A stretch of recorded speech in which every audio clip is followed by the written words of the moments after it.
It's time for the Texas Perspective on current news and events. A man who calls it like he sees it, without the normal political correctness you may have grown comfortable with.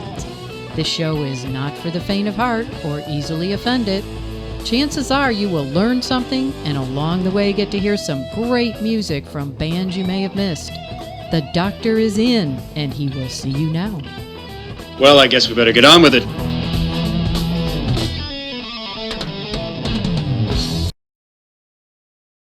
Well, happy Saturday. The good news is that common sense is returning in a lot of places. But I want to talk about the veterans because I happen to be a veteran, and I know that there are a lot of veterans that listen to this show. So the nominee for the VA secretary pledges to protect the veterans, and this is in spite of potential budget cuts that are going to be out there. Doug Collins is the guy. He's the Senate Veterans Affairs Committee leader during this confirmation hearing. He said, we're not going to sacrifice the veterans' benefits in order to do a budget. He said, and I would not go to a place where we're not going to be able to do the mission we're sent to do, and that mission is veterans. Now, Collins, age 58, is a colonel in the Air Force Reserve, and he is also the military chaplain from Georgia. He served as Republican House lawmaker from 2013 to 2020, and he got a relatively warm bipartisan reception during the hearing. The committee will hold an executive session on Thursday, that would have been last Thursday, where they could approve Collins for the job and send his confirmation to the full Senate for the vote. And if confirmed, he'll lead the sprawling agency that has a budget of $369 billion and nearly 400,000 employees who provide health care, disability, compensations, and other benefits to the 18 million veterans that are out there. Senator Jerry Moran, Republican of Kansas, the committee chairman, said lawmakers have received many letters of support for Collins' nomination and from many veterans organizations, including the Wounded Warriors Project, AMVETS, Mission Roll Call, Burn Pits 360, Jewish War Veterans, and the Military Order of the Purple Heart. The senators focused their questions to Collins on several long-standing challenges that have plagued the department, including how is he going to manage veterans' access to health care when it is unavailable at the VA because of geography or wait times. They also asked how he will manage two recent costly laws that have provided increased care for some veterans as the new administration takes power and is adamant on reducing government spending. Communist Bernie Sanders from Vermont said the cost of providing veterans who need private community care went from $8 billion in 2014 to $31 billion in 2024. Now, the reason for this is because a lot of these veterans were not getting health care. They were unable to get to a VA facility, and if they could, the VA facilities that were available were unable to provide the needed care in a timely manner. I'll give you a perfect example. I know a guy who was at great risk for heart attack and stroke, and the doctor said, this is an emergency situation. If you don't take care of this, you're going to die.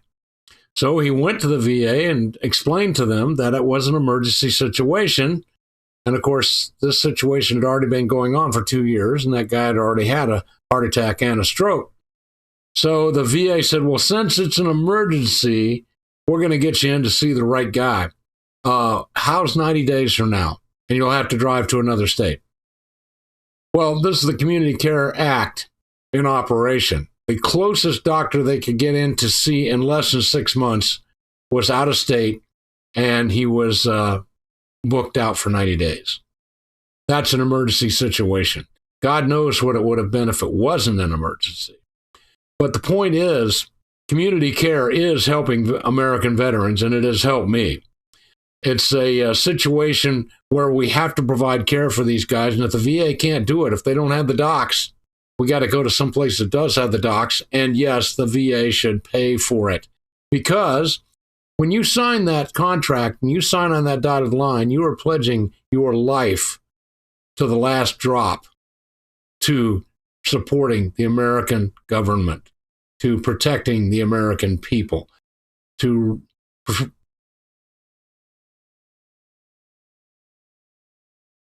defending the Constitution from all enemies, foreign and domestic. And here's the other secret that a lot of people don't know. In a worst case scenario, even though I got out of active duty back in the late 70s, in a worst-place scenario, I could be recalled for duty at any point in time, regardless of my age. A lot of people don't know that. There's also the Sergeant First Class Heath Robinson honoring our promises to address Comprehensive Toxins Act, or the PACT Act, as it has become known, in 2022, which extends benefits in health care and disability compensations to former service members who developed illnesses following exposure to hazardous materials while on active duty. As you know, the government is very fond of using the military as a petri dish of testing out vaccines and things like that on the American military. And that's why when they tested the COVID vaccine on the American military, that a lot of the people that took that vaccination developed cancer. 1,600% increase in the number of turbo cancers in the military. Now, once again, some of you guys out there are accountants. You know, if you're doing an account and you see a 1% variation, you say, that's interesting. You see 2% variation, you say, well, that's something now to be looked into. You see a 10% variation, say, holy crap, what's going on here? But in this case, we see a 1,600% variation from people that took the vaccine. They say, well, at least they won't get COVID. The only problem is they do get COVID, and they get COVID a lot. I know several people that have been vaccinated have already had COVID again 3 or 4 times. So it seems if you took the vaccine, you can get COVID as many times as you want, and you get a bonus: cancer. The Elizabeth Dole Home Care Act also passed last month, and this gives severely ill and aging veterans access to convalescent care in their own homes. In other words, to keep them from having to move into a nursing home. While the PACT Act has already delivered new disability benefits to more than 1 million veterans, that has come with a $2 billion price tag for just the first 4 years of implementation. According to the Congressional Budget Office, an estimate for the Dole Act is about $1.7 billion. Not nearly what we spend in Ukraine, I might add. So anyway, how will you make sure the VA Toxic Exposure Fund remains viable for years to come, providing the levels of care our veterans have earned, asked Senator John Boozman from Arkansas.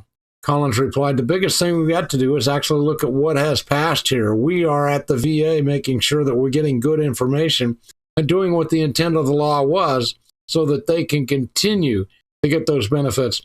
One of the things they're not taking into account, though, is a lot of these veterans are aged. They are over the age of 70. How much time do they have left? Yeah, it's kind of expensive now, but a lot of them are going to die, and that'll be the end of that. And I think that was the case with my aforementioned friend. They were hoping he would die before he could get this really expensive heart surgery. So who knows? Senators also questioned how it would fix the VA's bungled rollout of the electronic health records and improve the handoff of medical care from the Defense Department to the VA.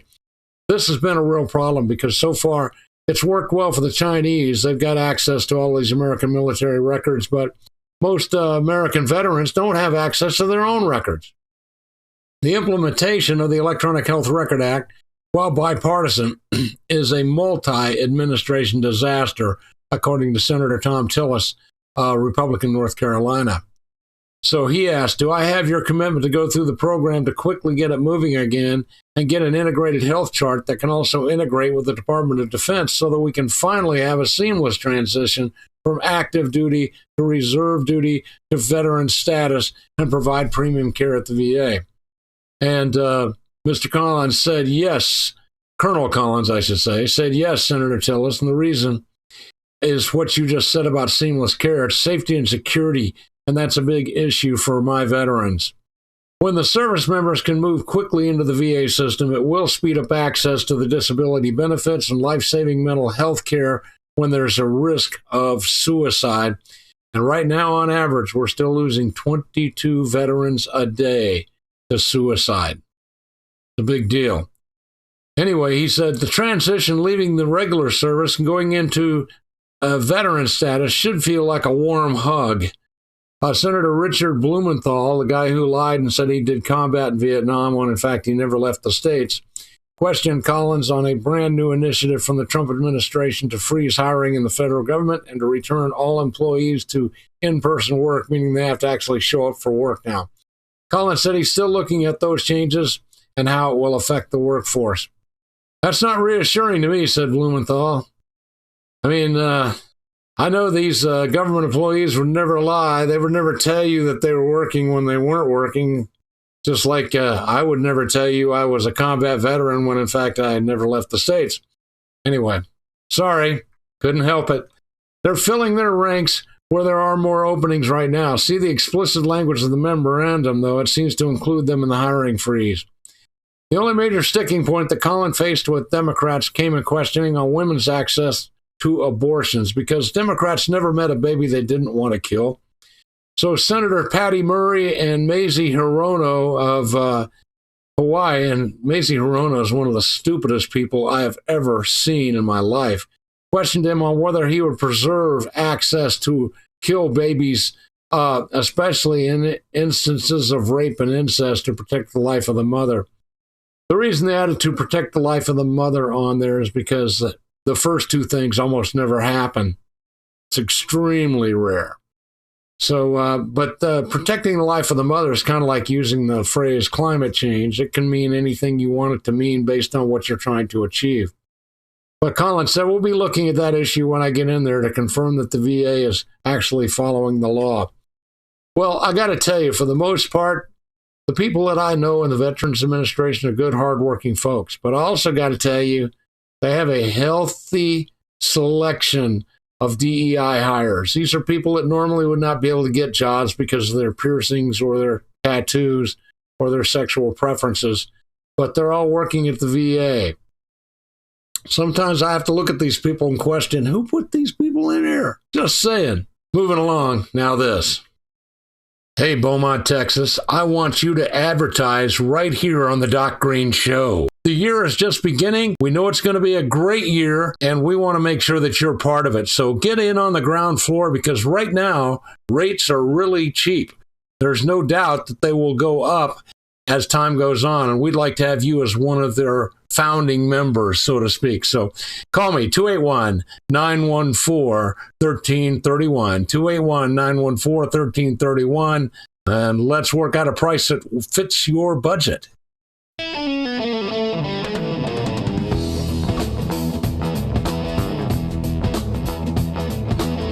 You have a choice, and you chose Freedom 1300.